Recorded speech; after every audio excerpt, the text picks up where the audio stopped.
మొత్తం 42 మంది Maoist cadre, అలాగే 124 ఆయుధాలు. ఇక తెలంగాణ రాష్ట్ర కమిటీ పూర్తిగా సమసిపోయినట్లే, వాష్ అయిపోయినట్లే అని అధికారికంగా ప్రకటించారు తెలంగాణ రాష్ట్ర డీజీపీ. ఇదిగో ఇప్పుడు మనకు కనిపిస్తోంది కదా, ఈ ఆయుధాలతోనే ఇప్పుడు తెలంగాణ రాష్ట్ర కమిటీకి చెందినటువంటి మావోయిస్టులు మొత్తం అంతా కూడా లొంగిపోయారు. వీళ్లలో సింగిల్ షాట్స్ గన్స్ ఉన్నాయి, 8mm రైఫిల్స్ ఉన్నాయి, 303 రైఫిల్స్ ఉన్నాయి, AK-47, 90mm పిస్టల్. సో ఇప్పుడు ఇక్కడ ఉన్నటువంటి పోలీసులు వాటన్నిటిని జాగ్రత్తగా భద్రపరుస్తున్నటువంటి విజువల్స్ కూడా మనం ఎక్స్క్లూజివ్గా చూస్తున్నాము. సో ఇవి మాత్రమే కాకుండా ఓవరాల్గా ఇప్పటి వరకు లొంగిపోయినటువంటి ఈ ఆయుధాలని మనం కనుక లెక్క చూసుకున్నట్లయితే 124 ఆయుధాలతో పాటు మొత్తం 130 మంది క్యాడర్ జనజీవన్ స్రవంతిలో కలిశారు.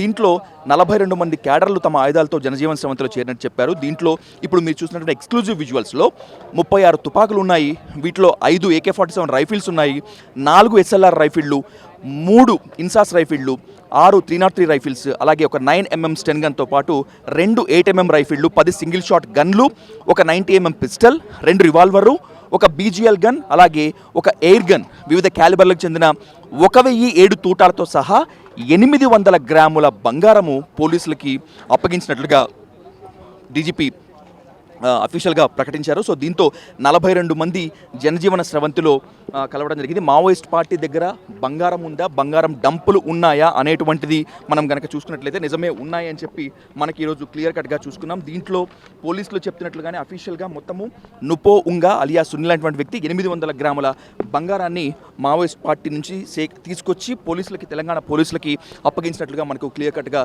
చెప్తోంది. ఇదిగో మనం చూస్తున్నాం ఇప్పుడు ఈ ఎయిర్ గన్, అంటే సాధారణంగా వేట కోసము వేటాడుతూ ఉంటారు, కానీ ఈ ఎయిర్ గన్ని కూడా మావోయిస్ట్ పార్టీ వాళ్ళు తీసుకొచ్చి అప్పగించారు. ఇది BGL గన్, చూస్తుంటే ఇది నాటు తుపాకుల్లాగా దేశీయ పరిజ్ఞానంతో తయారు చేసినట్టుగా కనిపిస్తోంది. ఇవి మొత్తం అంతా కూడా సింగిల్ షాట్స్ గన్, అంటే కేవలం ఒక బుల్లెట్ మాత్రమే దీంట్లో లోడ్ చేసేందుకు ఛాన్సెస్ ఎక్కువగా ఉంటాయి. ఇది మాత్రము 8mm రైఫిల్. సో మనం చూస్తున్నాం ఇక్కడ 8mm రైఫిల్ని కూడా, ఈ 8mm రైఫిల్స్ని మొత్తాన్ని వాళ్ళు తీసుకొచ్చి అప్పగించారు. సో దీంట్లో అధునాతనమైనటువంటి ఆయుధాలను కూడా మనము చూస్తున్నాము. సో ఇప్పుడు మనం చూస్తున్నవి AK-47, ఎందుకంటే AK-47లు మావోయిస్ట్ పార్టీలో మొత్తం అంతా ఒక పెద్ద క్యాడర్ వరకు మాత్రమే ఉండేటువంటి ఛాన్సెస్ ఉన్నాయి. సో AK-47 కూడా చూస్తున్నాం. ఇప్పుడు ఇవి బుల్లెట్స్, అంటే డీజీపీ గారు ప్రకటించినట్టు 1007 తూటాలను మొత్తం అంతా కూడా ఉన్నట్లుగా మనకు కనిపిస్తుంది. సో మనం చూడొచ్చు, ఈ తూటాలు మొత్తం అంతా కూడా 1000 పైన ఉన్నాయి. ఈ తూటాలని తెలంగాణ పోలీసులకి అప్పగించారు.